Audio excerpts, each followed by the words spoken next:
I wasn't going to record a behind-the-scenes video this morning, but I woke up feeling kind of energized and refreshed and feeling social, and that just makes me want to have a cup of coffee and talk. So here I am.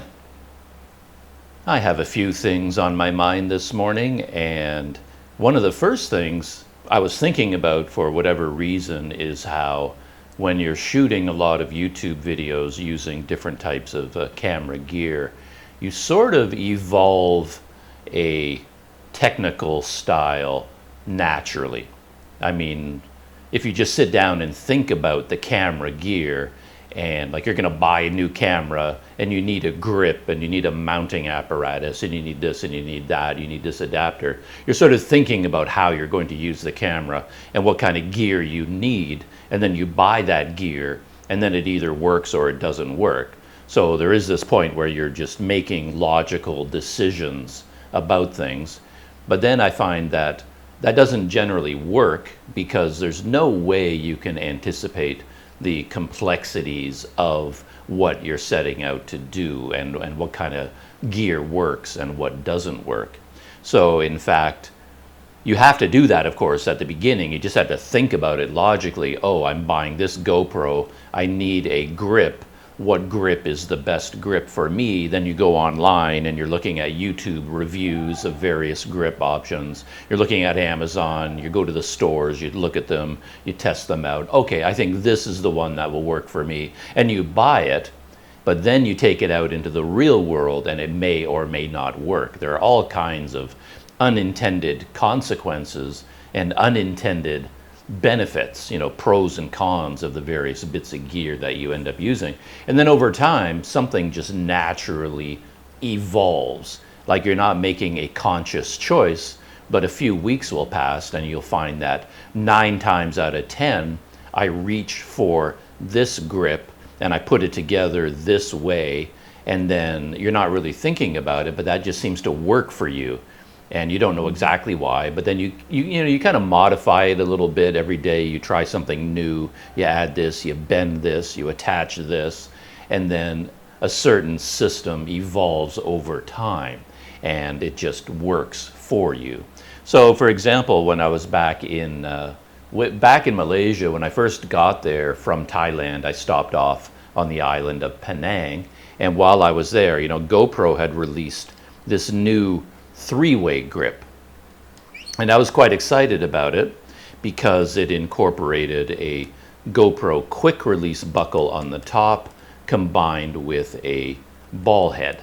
So this is kind of the best of both worlds for me, and I like a grip that doesn't just go straight. I like a grip that can curve upwards, so you hold on to the base but then the grip kind of curves upwards, so you don't actually have, the grip and your arm in the shot all the time. I like something that curves a little bit, and this seemed ideal.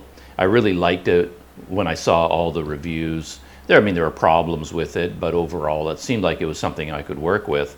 And then I bought one, and then I was using it off and on quite a bit, but I found that over time, I just don't use it. It just sits in my bag all the time. So it was like a logical choice based on the features. I thought this would be a great grip for me to use for my GoPro, but in the end, basically I just carry it around and I never really ever use it. And that could be because I do find these hinges just, I don't know, they're weird. This one on the bottom is just jammed for some reason. Whether, like right now it's completely loose, and yet it takes all my strength to move it. Something about the hinges, there's something poorly designed, and I find I'm fighting with them. Like right now it feels like it's locked into place, but in fact the hinge is completely loose. I don't know, there's something weird about the tightness of it. So I'll go out there using it, thinking it's locked into place, and then it'll move. I'm like, oh, why is it moving? It's like, oh, it's actually not tightened down. Anyway, I just end up fiddling and fighting with it all the time. And I found that the tripod ball head is not quite strong enough for the weight of my full GoPro, because I use a GoPro with a mic adapter and a microphone, and it ends up being quite a bit heavier than a normal GoPro, and this doesn't always work. Anyway, it's just, I ended up not using it, even though logically I thought it was perfect when I was looking at the reviews. And just the system that evolved over time for me is this. So what I mentioned is I'm starting with a GoPro, but I also need the mic adapter because I need to plug in an external microphone. The fact that I plug in an external microphone dictates almost everything that follows. Take audio out of the equation and life becomes a whole lot simpler. But once you try and incorporate a microphone, an external microphone, then you're suddenly getting new cages. This is the Ulanzi cage, and then the mic adapter with a special compartment, and then the Rode Wireless Go that plugs into the mic adapter. So you end up with a little bit of a complicated rig up here at the top, and it attaches to this gizmo with a GoPro thumb screw. So what I've got here is my favorite thing that I talk about all the time, the GoPro Jaws Flex clamp. And this is what dictates everything else, I find, because the ability to clamp this onto anything around me is such an advantage for the way I shoot video that this is by far the most important thing. I mean, you can talk about disadvantages or advantages of all the other grips, you know, like this three-way grip, but at the base of it, I don't have the jaws, and I have to have the jaws. And so every morning when I wake up and I want to go out shooting video, I might start off with this because, you know, I kind of like certain style features, but then at some point during the day, I'm out there in a restaurant, cafe, market, restaurant, wherever I am, bus station, train station, and I want to put my GoPro somewhere, and I can't do it because I don't have anything there. I don't have a grip. It's just got these weird tripod feet on there, and then that becomes very awkward. So even though I start off using this, at one point in the day, I run into a situation where I want to clamp it to something. So then I end up moving the GoPro from here to my Jaws Flex clamp, and then I never ever go back again, because I always want to be able to use this. And it has the gooseneck attached as well, so that even though I don't have a tripod head anywhere, I can turn the GoPro around completely, you know, because of that. So those two features, the jaws, you know, I can clamp it to a chair, to a table, to a fence post, to a tree, you know, almost anything at all I can clamp this to. And it can spin around and go on any angle in any direction. So those two features are what win out in terms of daily use. And then along the way, you discover unintended benefits. And one of them is kind of ridiculous, that I discovered that holding, you know, using the jaws to clamp onto things, I can also use that to clamp it to the pocket of my pants. So if I'm busy, you know, recording with my GoPro, but now I need to get out my wallet or something, and I'm not recording, I turn this thing upside down, so it's dangling upside down, and then I clip this onto the pocket of my pants, and then it's dangling from my pants like I'm a gunslinger or something, and now it's just hanging down from my pants pocket, and I've got my hands free. Then I get out my wallet and I do whatever. I mix my coffee, I go to the table, I sit down, and then I unclip it from my pants, and I'm back in business again. So that was an unintended benefit. And then I discovered as I was walking around that I was holding it in my hand all the time, because I'm not, as I say, I'm not filming anything. I'm just walking along, you know, swinging my arms, holding onto my GoPro, and I realized it was perfectly balanced in my hand because of the way it is. It's just by accident. I hold it here, and then it's completely balanced at my side like this, and then what I started doing is I just moved the GoPro up so it's pointing forward, and then as I walk along, I just hold this at my waist and I hit record on the GoPro. So now I'm recording straight ahead of me as I'm walking, kind of at waist level. And it's just, yeah, it's very convenient to be able to do that. And the reason I can do that is because this is perfectly balanced, and then I have the fingers at the front, so it can be pointing, this way for vlogging. And then when I put it down at my waist, I just spin it up like that. And then I discovered that once I had it pointed forward like this and I'm walking along, it's almost like I have a little a rifle or a gun, because you've got the jaws at the bottom. So now once I start filming normally again, I kind of grab the bottom and I can point it like this.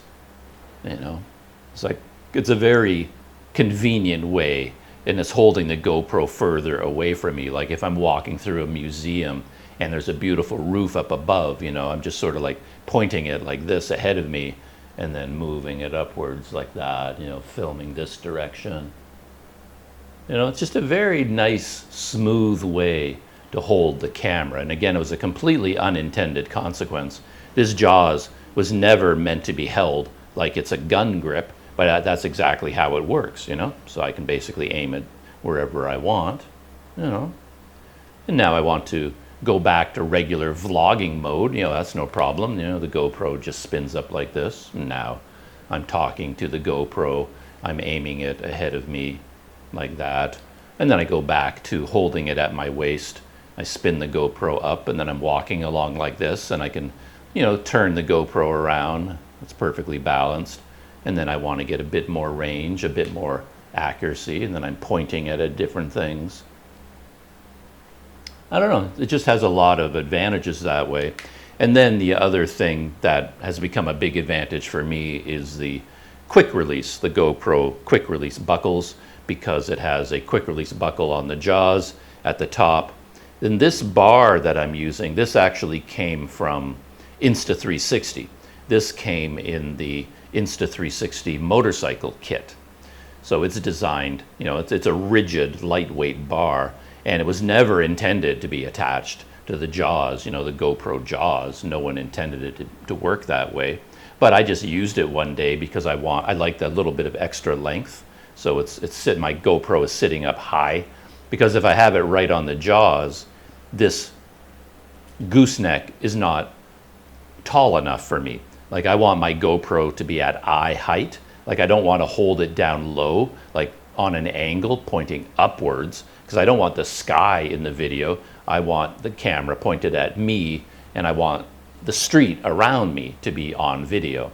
But if I have just the jaws, I have to hold it up really high, and my arm gets tired. So I like to have a little bit length. I can hold my hand down low, and then this combination raises the GoPro high enough that, yeah, it's a very comfortable way to walk around, just like this. So that's how I started using that. And then I found that if I'm walking through a museum or something like that, this is a little bit too much. If I'm not really vlogging all the time, but I'm more filming exhibits around me, this gets a little bit awkward. So then, because I have the quick release there, I just pop it off the base, and now I walk around with this. So now it's much shorter, it's easier to manipulate, to get close to exhibits, and then I can still, I can still film myself without any problem. And it also is very useful for handing it to other people, because if I give somebody this to film me from a distance, it's a bit too much. So what I'll do is I'll pop this off and say, oh, would you mind holding my GoPro for a minute? And then this is very easy for them to hold on to. And then they basically just hold it like this, and then they film me. So that was kind of an unintended consequence as well. And because it has quick release at every stage, down here at the bottom, if I wanted to, this is the quick release here. So that whole thing pops off, and I just have the jaws, and then this part can be attached directly to the jaws. So I can now have the jaws, and I can clamp it to things, but it is shorter. So it's kind of modular in a way, which I really, really like. One problem with the whole GoPro system for me is that occasionally I run into a dead end because you've got the two systems. You've got the quick release buckle and you've got the GoPro fingers. And occasionally there will be something where one doesn't attach to the other. So right now, for example, I have my GoPro attached to this quick release buckle, but what if I wanted to put this on a tripod? Like a serious, like I can't show it to you because my camera is on my tripod, my Olympus, but I've got a little bit of a bigger tabletop tripod. And what if I want to put this on the tripod? There's no easy way to do it because the tripod has a threaded mount. And now this, of course, does not attach to the tripod. But in order to solve that problem, you need this gizmo, which is a very unusual thing. It's a GoPro branded product, and it has a quick release buckle on the top and a threaded tripod mount on the bottom. So basically I take whatever the tripod threaded here, and you basically just screw that on, and now this is like a tripod mount, but I have a quick release buckle on it now. So you need this as an adapter. And this is a very unusual adapter. I never see it anywhere. It's very hard to buy. GoPro doesn't really distribute it into stores or anything, so I can't even remember where I found it. But it's a very, very useful little gizmo, and it kind of makes the whole system work. Anyway, I had that on my mind this morning just because I noticed how my GoPro mounting system had evolved into this quite an unusual rig, and all the unusual features of this rig that I've come to enjoy, especially just for walking around. There's a lot of advantages to this. So, and everyone is different, of course. If you go out filming with your camera, you're filming in a different way, so a different style will evolve in terms of the grips and the adapters and things like that. And this is currently, anyway, this is the one that has evolved for me.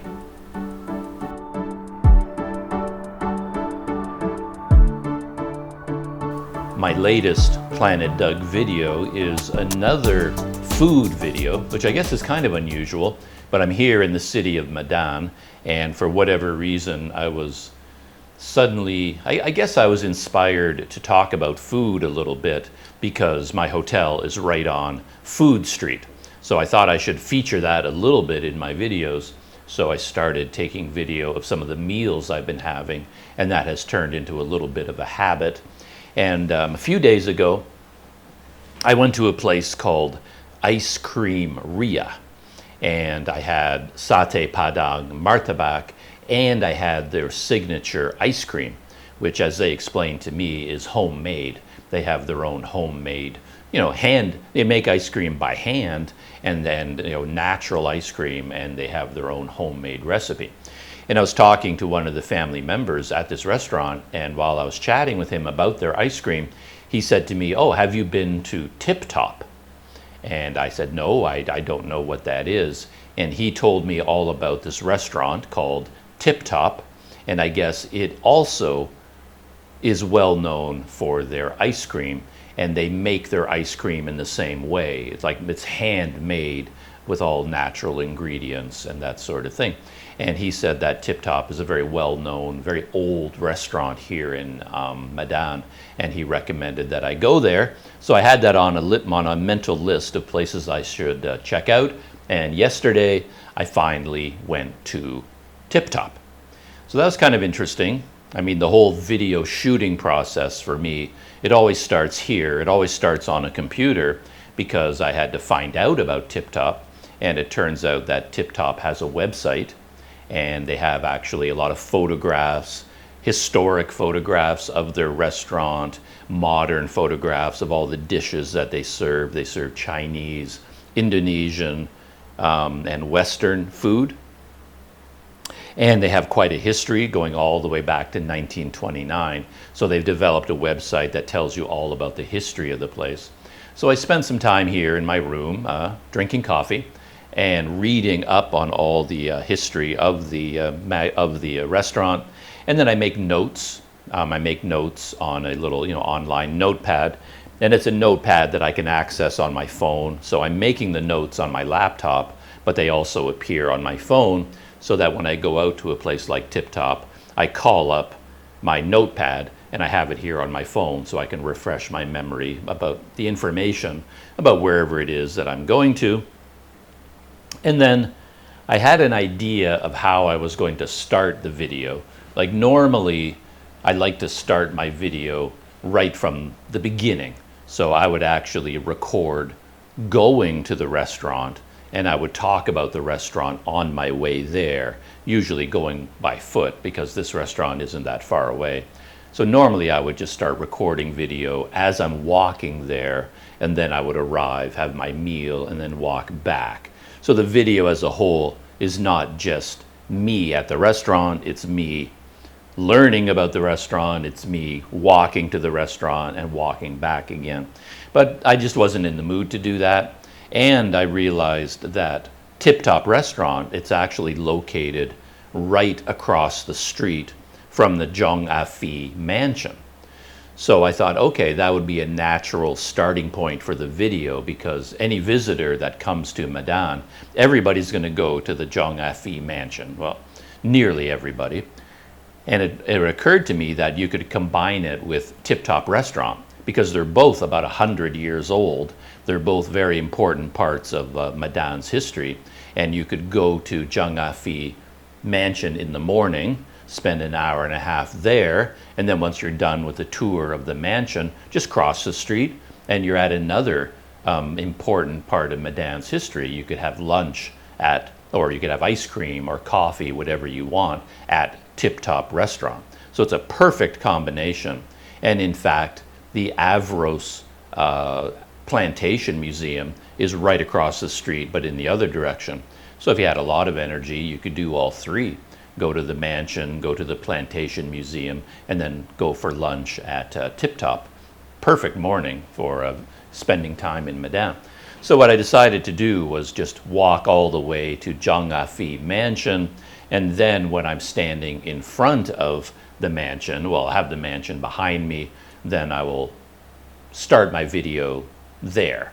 And I basically said, I don't remember what I said, but yeah, I'm standing in front of Zhong-A-Fi mansion. I went here yesterday or the day before, and then I realized that the famous, Tip Top Restaurant is right across the street from Zhong-A-Fi mansion. So that's where I opened the video, and then of course I walked out of Zhong-A-Fi mansion and I showed Tip Top Restaurant was just across the street and to the right a little bit. And then I showed, the physical location. Here's the mansion, there's the restaurant. And then I walked to the restaurant and shot the video about Tip Top. So Tip Top is a very old restaurant here in Medan. It opened in 1929, and the guy's name was Mr. Jang Ki. I don't know how to pronounce that. It's like Jang space Kie. So the man's name who opened it his name was Mr. Jang Ki, and then the restaurant, it was actually kind of a bakery at the beginning called Jang Ki Restaurant or Jang Ki Bakery, and it was on a different street from where Tip Top is now. It was on Pandu Street. So that's where it opened in 1929, and then in 1934 they moved from that location to where it is now, across the road from Zhong-A-Fi mansion. And that road at that time was called Kesawan. It was Kesawan Street. And I don't know if people call it Kesawan now, but the name has changed. It's not called Kesawan Street anymore. It has I think it's named after a famous person or something. I don't know the modern name, but I think of it as Kesawan Street. It's the main street that I've been walking up and down a million times. So in 1934, Mr. Jiang Qi moved his successful bakery restaurant from Pandu to Kesawan Street. And when he made the move, he changed the name to Tip Top Restaurant. And, clearly Tip Top is the English word tip top, meaning the best, perfect restaurant, tip top. But then came a very funny period of time in its history. This is during the Japanese occupation of Sumatra. I think it was from 1942 until the end of World War II, basically 1945. And according to their website, when you read up on their history, the word tip-top was banned by the Japanese. I don't know, maybe the Japanese were enforcing some sort of a language policy where English was not allowed in names of businesses, but for whatever reason, and whether this is true or not, or why the Japanese would have done this, Mr. Jiang Qi couldn't use Tip Top for his restaurant anymore. And then during that time, from 42 to 45, it reverted back to Jiang Qi Restaurant, his name again. But then when the proclamation of independence for Indonesia was, proclaimed at the end of World War II, then he went back to the name he had chosen, Tip Top Restaurant. And then it has been called Tip Top Restaurant in the same location ever since then. So this restaurant basically has been around since 1929, and it's been in its current location since 1934, and it's pretty much been called Tip Top Restaurant most of that time, except for the the Japanese occupation, when they couldn't use Tip Top anymore. Japanese apparently didn't like that word, or didn't like English words. I'm not sure. So anyway, that's where I was going, and when I was looking at their menu, I was mainly interested in their Western dishes. I mean, you could get all kinds of Chinese dishes there, but quite often I find with the Chinese food in a restaurant like that, the menu isn't designed for one person. It's not like you can get a complete meal of a variety of dishes. It's meant for this is my experience anyway, and this is why I struggle with Chinese food in these big restaurants, because they're just assuming you're going to have 8 people and you're going to order 15 dishes, spread them out over the whole table, and everybody takes from every dish, and then you get a nice lunch. But I go in there as one person, and half the time I end up having, fried rice, because I have to order one dish. I find it difficult to combine them. Anyway, that is my personal burden when it comes to food. And I don't know, this place, Tip Top, it looked Western. It looked like a classic, high scale, upper scale Western diner, steakhouse. That's kind of what the decor looked like to me. So when I saw that they had like beef steak, chicken steak, with salad and French fries and gravy and things like that, it seemed to me that was their best dish. And like that seemed like other than their ice cream, it looked like to me these, beef steaks were the best meal to get there.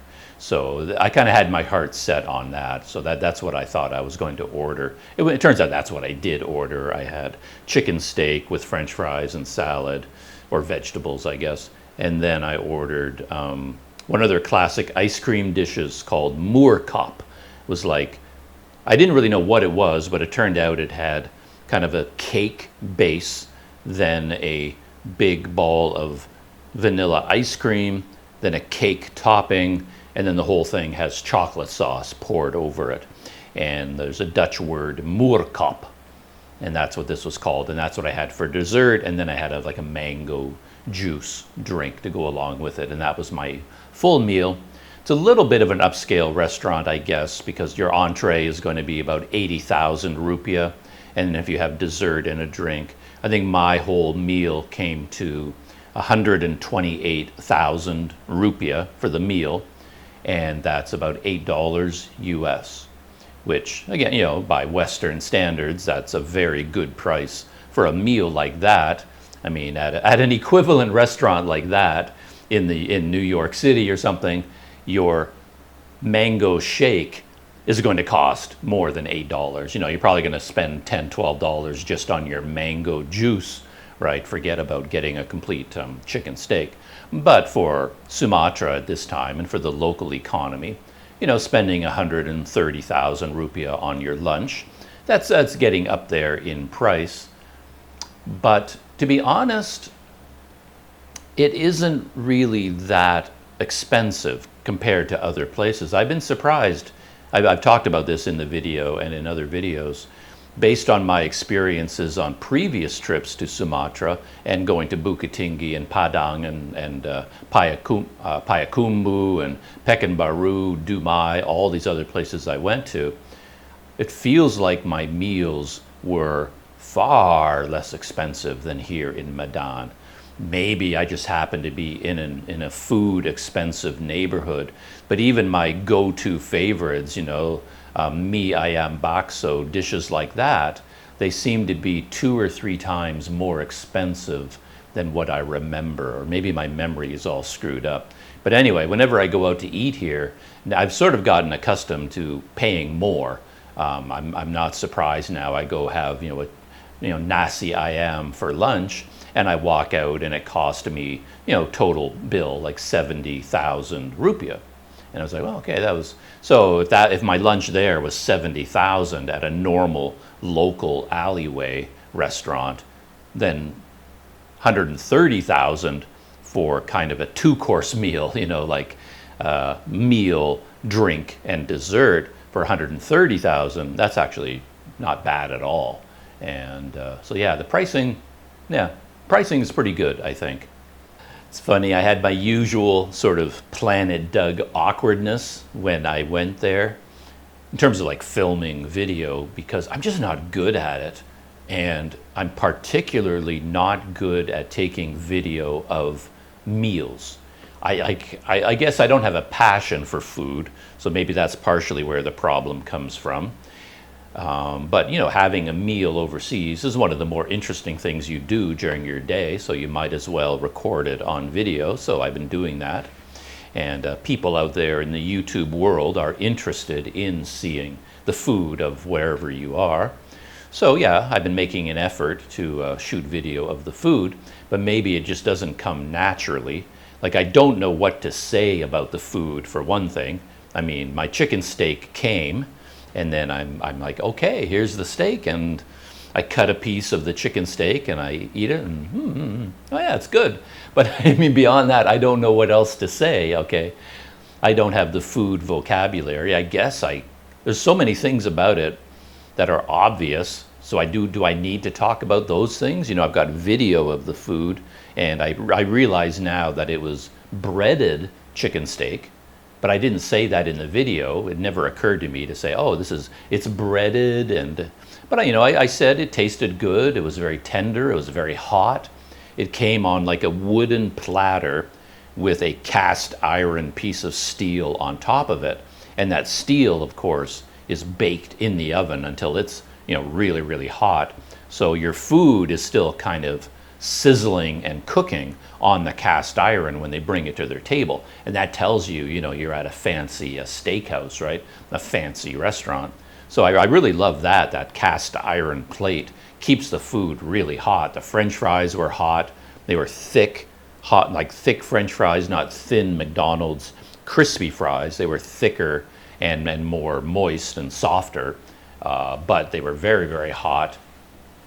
Vegetables were good. My one problem with the meal is probably there weren't enough vegetables, but that's always the case. I just can't get enough vegetables.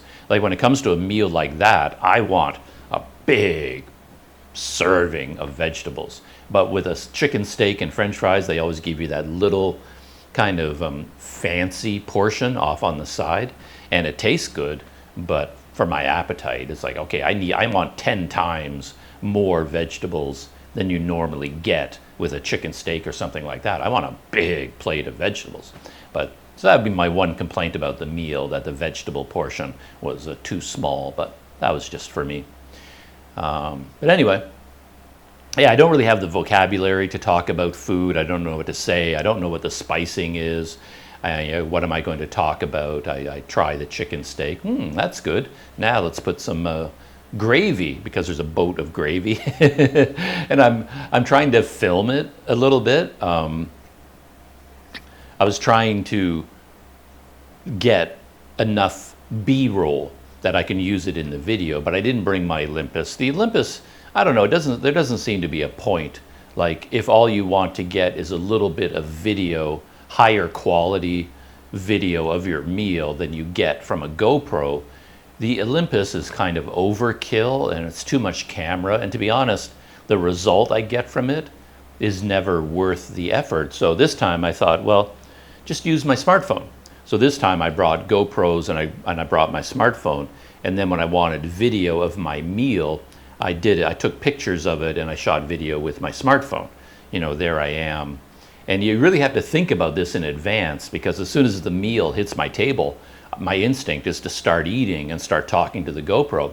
But then you're halfway through the meal and you're like, oh, for Pete's sake, I forgot to take B-roll, right? But this time I remembered and I made sure to take a picture before I started eating.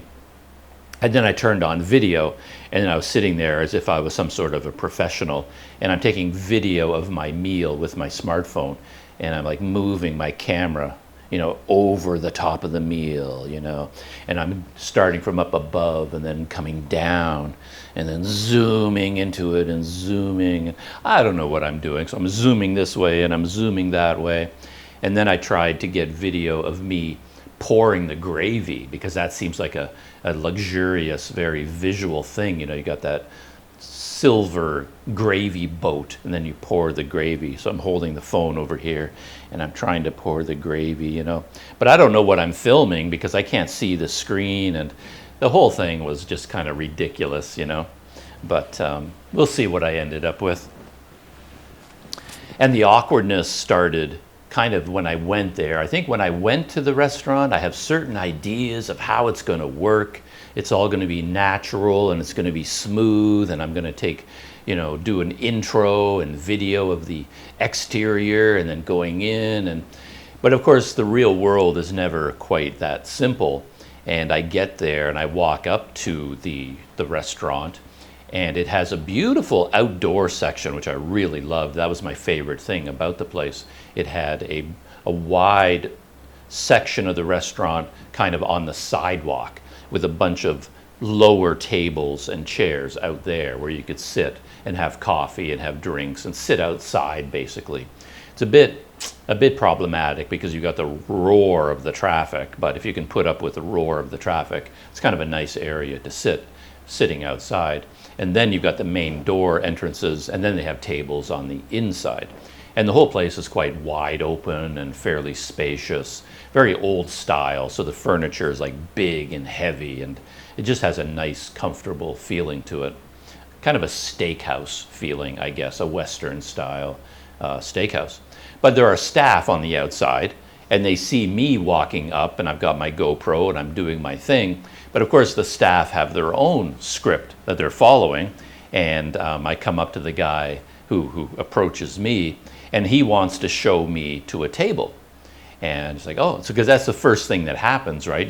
They bring you to a table, but going and sitting down at a table right away, that's not part of my plan for the experience. You know, sure, he can bring me to a table, but then I'm just going to walk away from the table because I need to shoot some of the exterior. I'm taking video of they have these big photographs, historic photographs from the past, you know, the history of the museum, of the restaurant. I want to take video of all these pictures. I want to show the decor. I want to talk about the restaurant a little bit. So I'm trying to explain to the guys, oh no, you know, I don't want to sit down right now. I want to do this. And of course, he doesn't have any clue what I'm saying. And now we get into this awkward, I'm trying to communicate with him over the language barrier, what I'm doing. And he's looking at me like, dude, I have no idea what you're talking about. And he's trying to bring me to a table. And I don't know, this mood of awkwardness suddenly descends on you. Like, before you get there, you have this image of just how smooth and natural it's going to be. But then as soon as you arrive, it's suddenly, oh, no, it's not quite as smooth as you hoped it would be. But anyway, I got through that. And then I think it was awkward for me because I wasn't sure if they had to assign me a table. I think that was the sticking point for me. Like, are all the tables reserved and they have to bring me to a table and you must sit here? Or am I able to go off and do my own thing and then just sit down at a table on my own, just pick my own place to sit? Because quite often that happens to me, where if you go into a restaurant, their system kicks in and they take care of you and someone takes your order. But then if you bypass that system and then you do something else first and then you sit down at a table, now you have made things weird, and now you're sitting at the table waiting for someone to come take your order, but no one ever comes because you're not in you haven't followed their system. They don't know what to do with you anymore. So now you're sitting there. Now that you've taken a seat at a table, now the waiters don't know what to do with you, and nobody's going to come to your table, and now you've got to get someone's attention, and you don't know which waiter is supposed to be serving this section, anything, just things get weird all of a sudden. Anyway, but I did manage to get through that awkwardness, and then I went back outside again because the man had brought me inside, and then I went back outside and I'm taking video of the pictures, and there were some local people who were sitting in tables underneath these pictures, but I spoke to them and said, like, do you mind if I just 1 minute, I'm sorry to bother you. And I take video of that picture, talk about it as quickly as I can, and oh, thank you. And then I go around. So I got through all of that, but then I had to decide where to sit. And that was really difficult because you have to think about, you want to shoot video, so you need a certain type of setting, you need space, you need somewhere where you can put the camera. I don't want to sit so close to other people that I'm bothering them. You have to take that into account. You have to take the perspective into account, like the table you choose, maybe you sit down, it's like, oh, it's not a good place for showing the interior of the restaurant. So if you try and film it, you're like way in this corner facing an ugly wall and the restaurant is behind you. It's like, oh, okay, this isn't going to work. You have to think about that, and you have to think about lighting, because you often end up sitting somewhere where you're backlit and then you try to take video and it's blasted out because of the sun is behind you, or like the windows are behind you. So you have to think about all these things before you sit down. And then I concluded that the sidewalk seating was the most attractive for a YouTube video, that it looks the best out there. And I thought I would go there. But then I actually sat down at one of the tables. I indicated to the waiter, this is where I'd like to sit. They brought the menu. They had 2 menus, food, dessert. They put it on that table for me. There you are, sir. The whole welcome to our restaurant. And then I sat down, but it turns out that the table was too low, so that if you had a full meal, you're like kind of hunched over the table. It was not at a natural eating height. These were tables for sitting back and drinking coffee. And it turned out that when I sat down in the chair, my knees couldn't go underneath the table. So I tried to, pull my chair up to the table, but then my knees hit the table and I couldn't get close enough. So I tried to get comfortable, and it's like, this isn't going to work.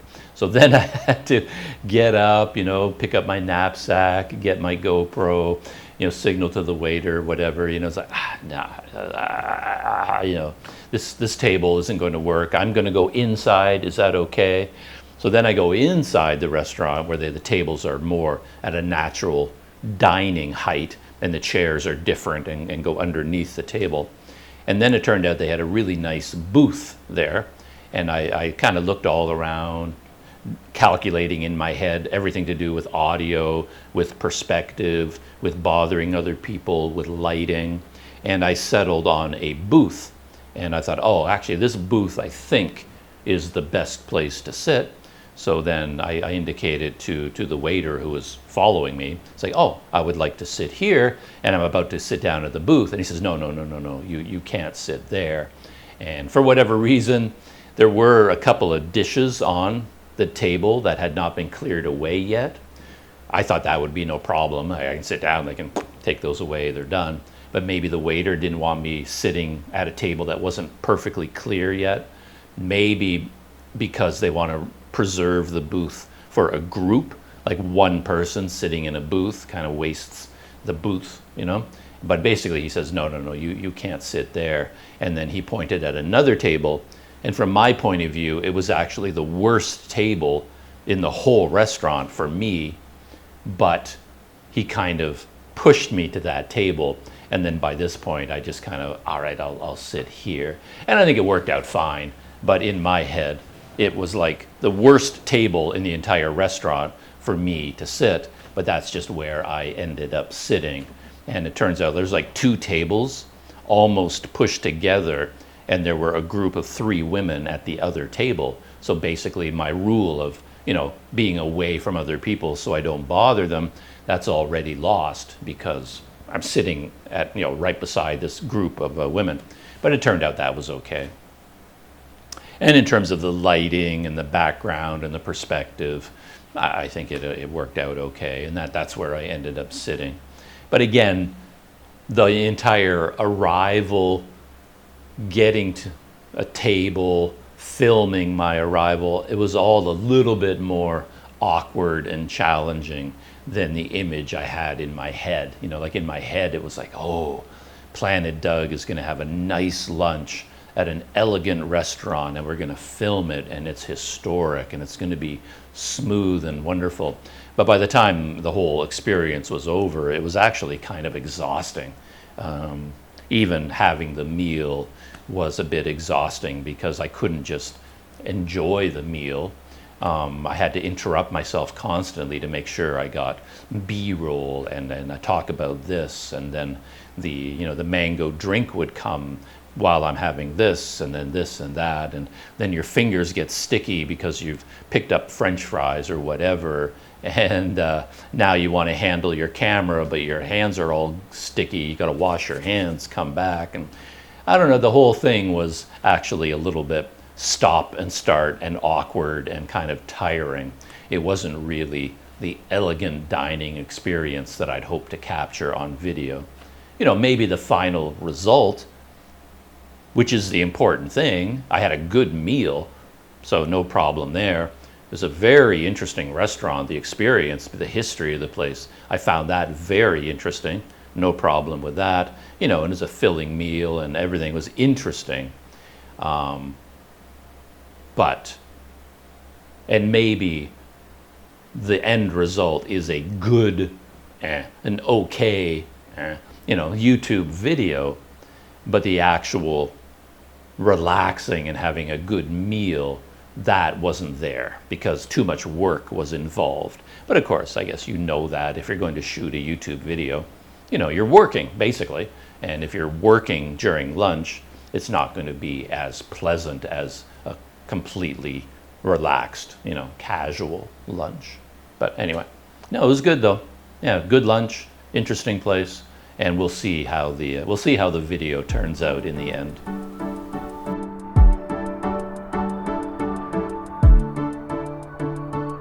I was just talking about my lunch at Tip Top Restaurant, and it felt like a theme was developing there. And this is something I think about all the time.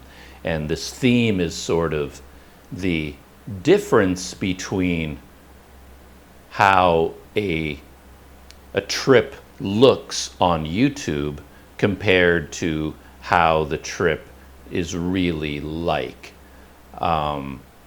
And like, how different are those two experiences? I mean, if I were a skilled videographer, I assume the video of my lunch at Tip Top will present a wonderful dining experience. It will look like some, I mean, if you're doing a good job, I suppose, and the meal is good and everything justifies it, if you did a good job, someone watching the video should have the feeling of, wow, if I go to Medan, I want to have a meal at this restaurant. The food looks good and it looks like a great place to go. I mean, that would be a successful video, you know, assuming the food really is good and the restaurant really is good. But my actual experience of that lunch was not really that wonderful. Like if I went back there today and I didn't shoot any video and all I did was go have the exact same lunch, and then I'd probably bring along my tablet, right? Because I'll be watching a really good TV show or a movie while I'm having lunch, because I don't have a companion to have a conversation with. I'll go there and I know everything about the place, and welcome back, sir. Your usual table, sir. Here you are. And then I'll order the meal, the food will come, and then I'll have a really wonderful dining experience.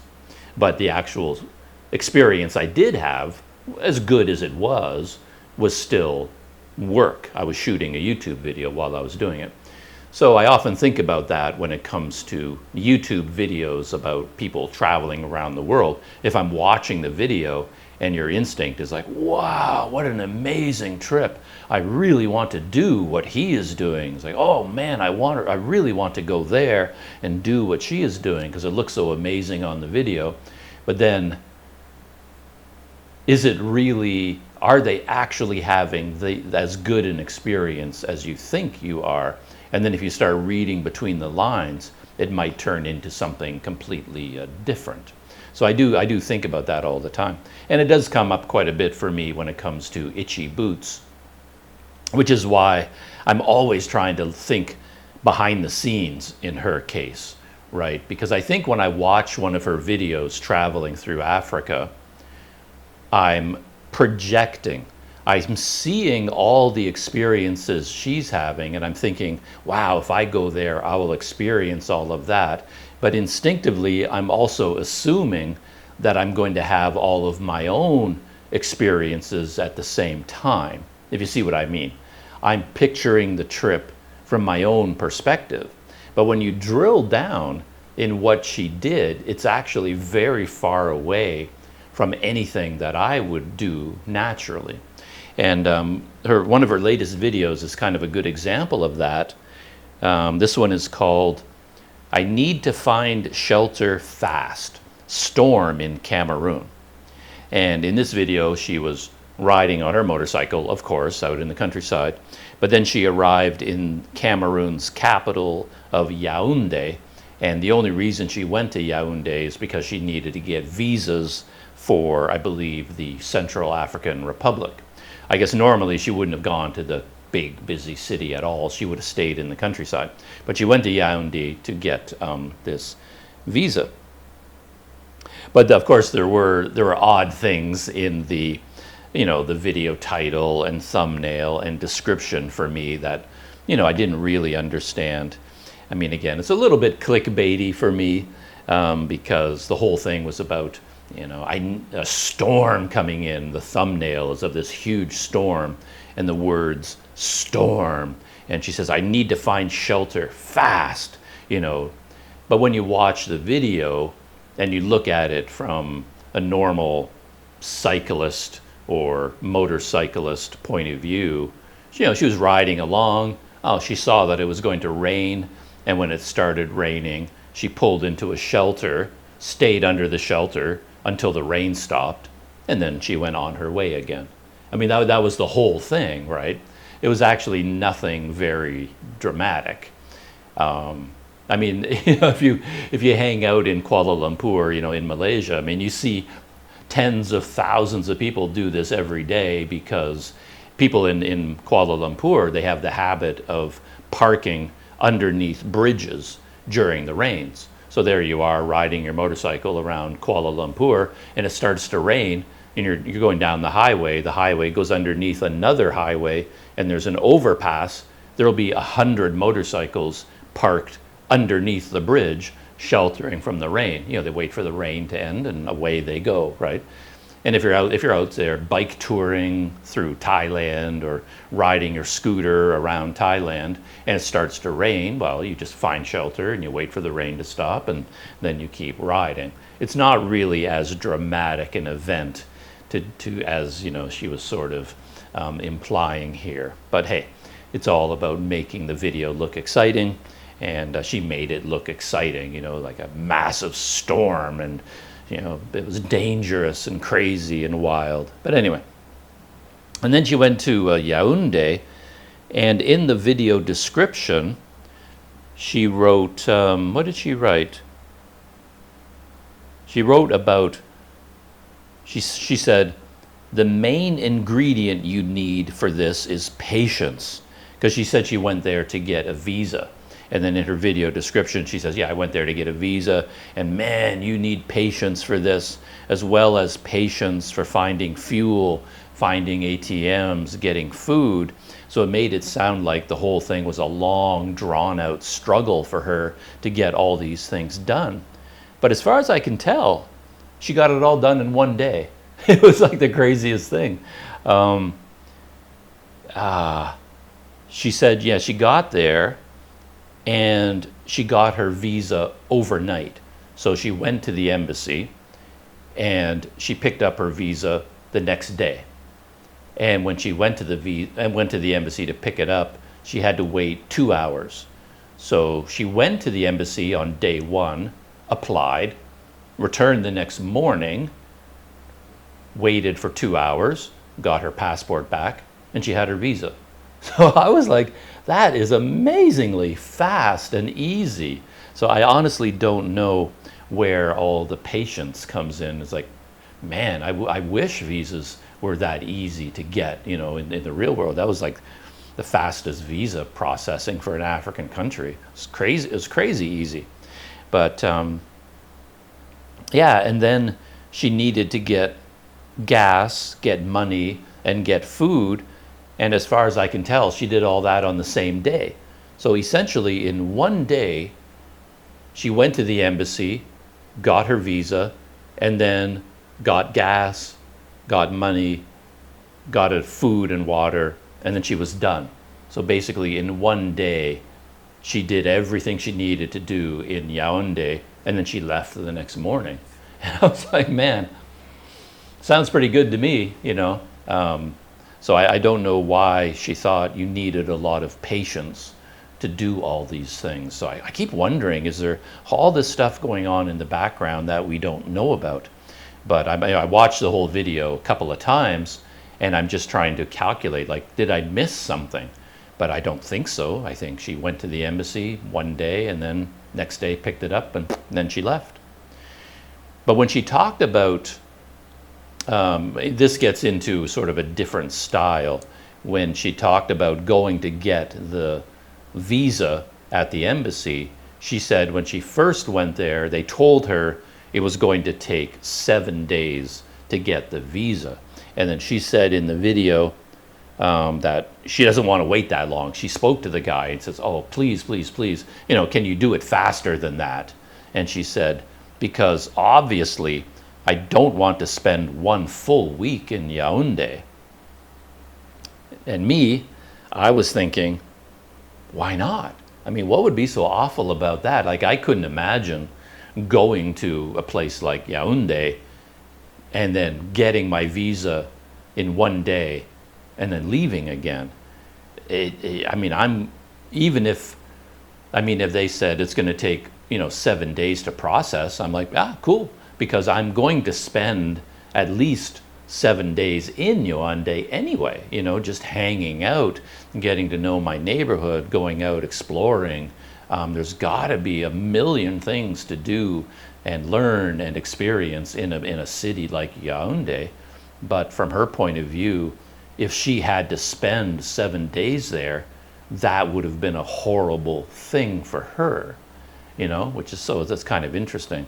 So that kind of gets back to this difference between how a journey looks on YouTube and how it is in reality. So from my point of view, I'm watching her videos and they're very inspiring because of the scenery and the adventure of riding her motorcycle through the countryside.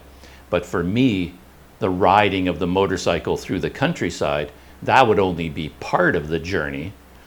That is connecting all the time that I'm spending in the towns and the villages along the way. But she doesn't seem to have any of those experiences. It's just riding and then riding, then riding, then riding, then riding. So if I recreated her journey the way she's experienced it and just rode through West Africa, I wouldn't enjoy that at all. Even though in her videos it looks very exciting and wonderful, if I actually did what she did, I wouldn't enjoy that at all. And again, I would enjoy the riding of the motorcycle part, sure. Of course, I would do that completely differently as well. But the traveling would be interesting. But then for me, I would spend a lot of time in each city, and then I would be spending nights in smaller villages and towns, along the way. She does a little bit of that because she needs to put that into her videos, but it's mainly about riding her motorcycle. Just kind of interesting. But yeah, 7 days in Yaoundé would not be a burden for Planet Doug. I would be hard pressed to only spend 7 days in Yaoundé, and then my visa would be expiring very quickly, and I'd have to get back on the road fast. And this morning, I just finished watching her next video, and this one is called "Trying to Get to Central African Republic." And it's a road trip video. It's just her on her motorbike going down muddy roads. And she doesn't make it very far because the weather conditions got bad. A lot of heavy rain, so the roads were very muddy and slippery again. So she never made it. She traveled a far distance. I think she covered something like 450 or 600 kilometers all in one day. And the video ends about 3:30 in the afternoon, and she says she's just approaching the border with the Central African Republic, and she's hoping to get across the border that day as well. And again, I have to admire that because, again, Planet Doug style, there's no way. For me, a border crossing is so stressful and so difficult. I need to prepare for it mentally and physically and emotionally. So she rode her motorbike through incredibly difficult conditions for 400 to 600 kilometers, a long, hard day.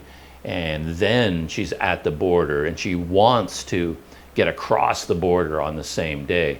There's no way I would do that. I would want to spend the night somewhere and then I'd probably spend an entire day just getting organized for the border crossing. And then on the second day, I'll wake up in the morning and my entire day would be nothing but the border crossing. My goal would be to wake up in the morning, get across the border, and then spend the night. That would be my whole day, right? And because I would find it so stressful and so difficult. But she's going to do all these things in one day. She's hoping to get across the border, and then probably on the other side, she's going to keep riding and riding and riding. So she has energy that I could only dream of. Interestingly, though, she mentioned that she did get the visa for the Central African Republic. She got it overnight, very easy, but for whatever reason, they only gave her 8 days. And I guess this explains why she moves so fast. The visa is only for 8 days, and the clock starts ticking on the visa from the day it was issued, which seems so insane to me. Like, why do countries do this? Like, what are they protecting? Like, when you think about it from the point of view of the government of the Central African Republic, here you've got a foreign tourist with money to spend from the Netherlands. She wants to visit your country, and you say to her, okay, we'll only give you 8 days and starting now. Like, what's the point of that? Like, how does this benefit the country of CAR in any way? how does this protect them? How does it benefit them? Like, why not give her a 90-day visa, right?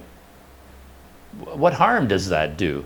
Like, I don't get it. You go to the embassy and they say, oh, you want to come to CAR and then travel around? And oh, sure, here you go. 90 days, have a good, like, what is it they're worried about? What's the point of this 8-day visa nonsense? But of course, you run into that in so many countries around the world. And again, I honestly don't understand the logic. But anyway, so I guess with Itchy Boots, at first I was wondering why she would even bother going to that country at all. I mean, these African countries are massive. They're huge. So even if she has only 8 days, I'm thinking, how is she going to get across that country at all? It's impossible. Even if you ride every single day, one thing goes wrong, you're not getting out of that country within 8 days. So why even bother doing it? But it turns out she had a reason for this. There were other countries below her that were not even open. Like, you can't go into that country at all. Gabon, I guess. There's no way she could go this way. She had to go through the CAR. And it turns out you've got the CAR, this huge, massive country up there. But then there's this tiny, like, pizza pie triangular slice of the country way down at the bottom that sticks into other countries. So Itchy Boots, what she's going to do is ride across that tiny pizza pie slice, and that she can do in 8 days. So that was kind of the whole point. So she's not going to ride across the whole country. She's just going to enter as far south as she can and then just zoom across this little peninsula and get in and out within 8 days. And then that's what she's going to do. And then that would bring her down into the next country. And then she can continue on from there. So, man. Yeah, again, from a Planet Doug point of view, I would find all of that very unpleasant. Constant border crossings, constantly getting new visas, constantly feeling like you've got to go because the clock is ticking. I don't think I would really enjoy that sort of experience, which I guess explains why and how I've been in the city of Medan for 6 weeks already, right? Yeah, I just like hanging out in one interesting place. Maybe I enjoy doing that too much, and I could benefit from moving around a lot more. Yeah.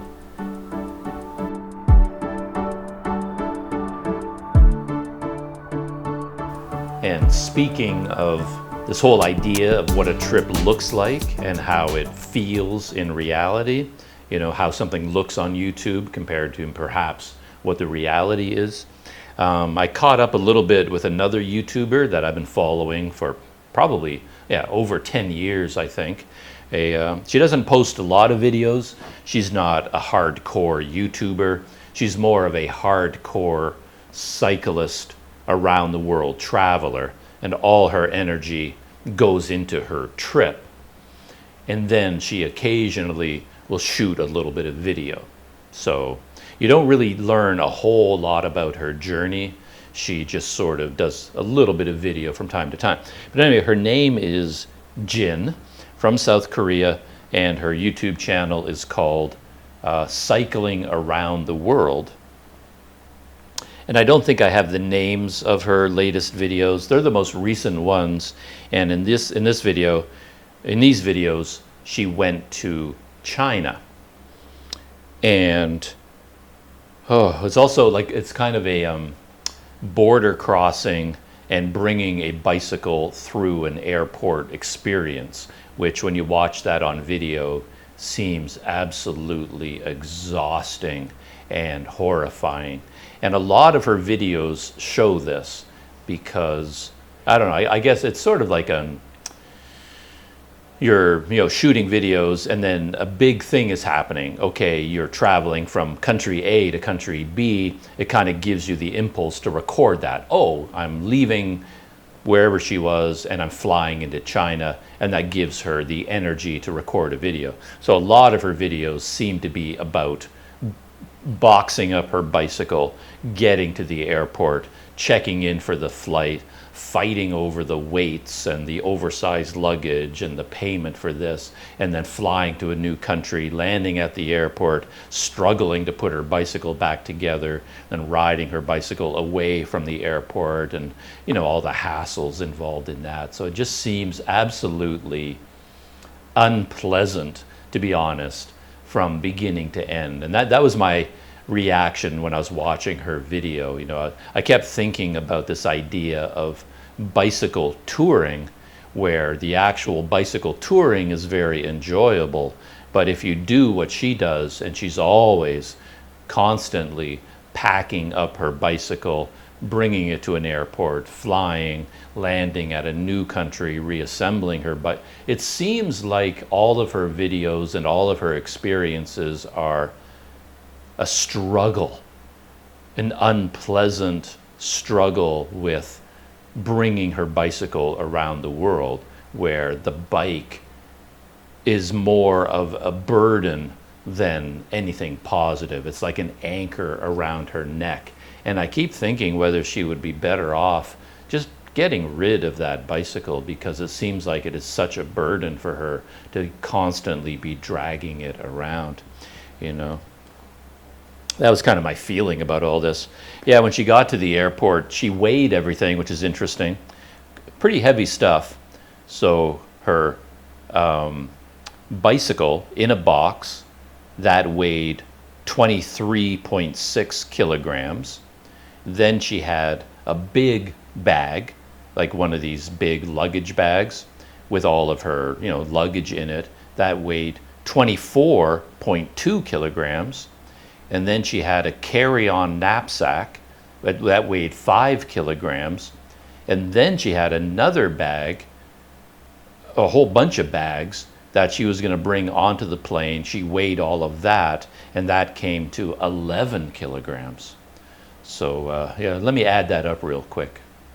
I did the math, and that comes to a total of 64 kilograms, or 141 pounds.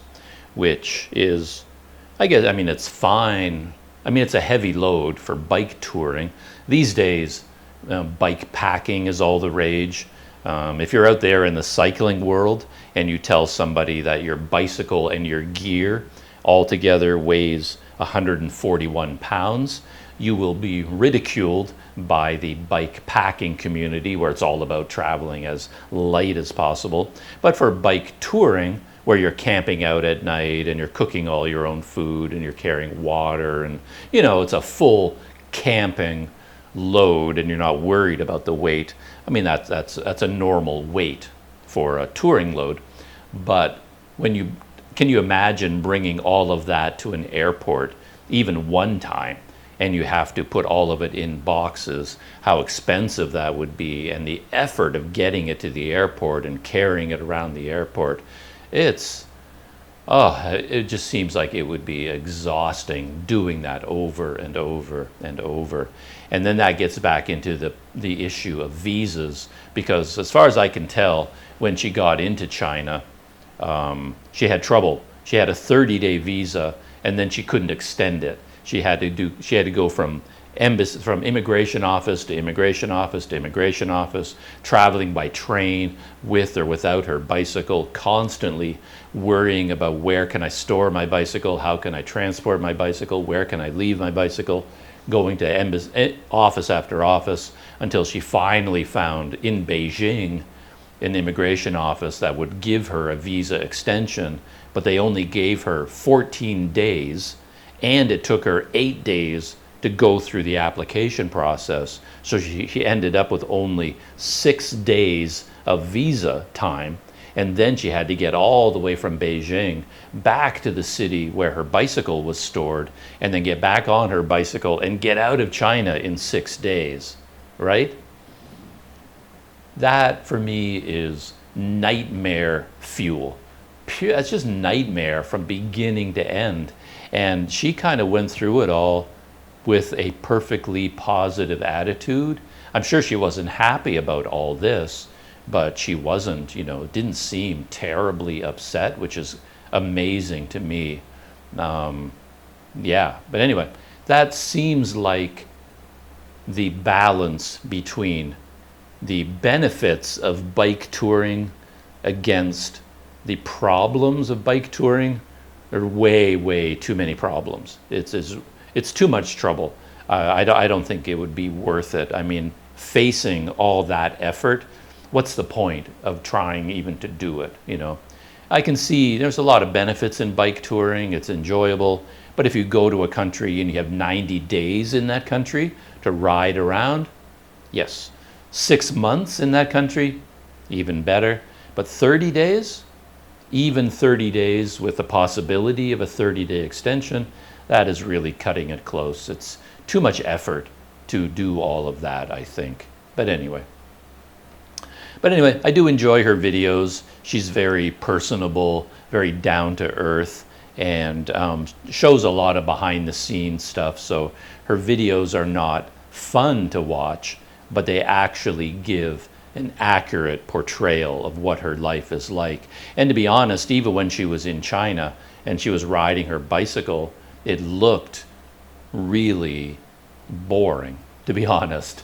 I mean, it looked like there was nothing to see. She was just riding along normal highways with big, you know, Chinese style apartment complexes on all sides of her. And there didn't seem to be, I don't know, when you watch her video, it's like, why even go there on a bike tour? It doesn't look very interesting at all. You know. But anyway, one interesting thing, I'm still trying to figure this out, is in her videos, she's talking about how she wanted and she was planning to go through North Korea. As she said, her 12-year around the world journey is coming to an end. In the entire 12 years of her trip, she's never gone back to South Korea. And now her journey is coming to a close. I think she says her goal was to visit every continent on Earth on her bicycle and then go all the way back to South Korea.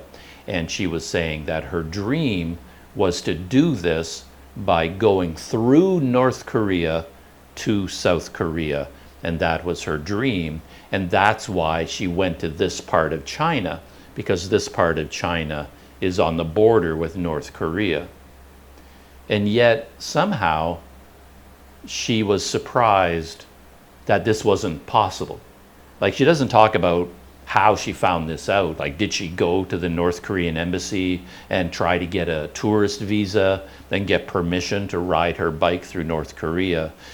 She doesn't talk about that at all, but she does say her dream was to ride her bike through North Korea, but it turns out that she can't do it. And the best she can do is ride her bike along the border, and then she can look through the border fence, and then she can see North Korea. So that's all she's able to do. But I was really surprised the way she talked about it. It was like she was surprised to find out that she couldn't go through North Korea by bicycle. And yet I think to anyone who does, I don't know, I think the most people in the world who do any traveling at all, that's obvious. North Korea is one of the most closed off countries in the world. It's very difficult to go to North Korea at all. And I mean, to me, it's perfectly obvious that there's no way they're not going to let you go bike touring through North Korea. That's obvious to me. And Jin is from South Korea, so she would think she would know more than anyone that how impossible it is to visit, or how difficult it is to visit North Korea, and how impossible it would be to travel overland on a motorcycle or by buses or by bicycle. It's just not possible to do that. It's obvious to me. I would think it would be even more obvious to everyone from South Korea. But for Jin, somehow she seemed taken aback to find this out, that she wouldn't be able to do this. So anyway, feels like there's a story there. I don't know. I'd like to know what she thought she was going to do and how she learned that it wasn't going to be possible. Because again, it feels like it would be perfectly obvious that no, you're not going to ride a bike through North Korea. It's just not something that you can do. But anyway, I was surprised to learn that she's ending her journey, that her journey is finally over. And after China, she's going to go back to South Korea. And that will be quite interesting. I hope she takes video of the experience. I think she's well known. She's quite popular in the world of social media because she's traveling around the world as a woman by herself by bicycle. So she has a reputation for being quite courageous for doing something like this. And maybe she has a reputation back in South Korea, and she's going to get kind of a hero's welcome when she goes back there. It'll be interesting to see.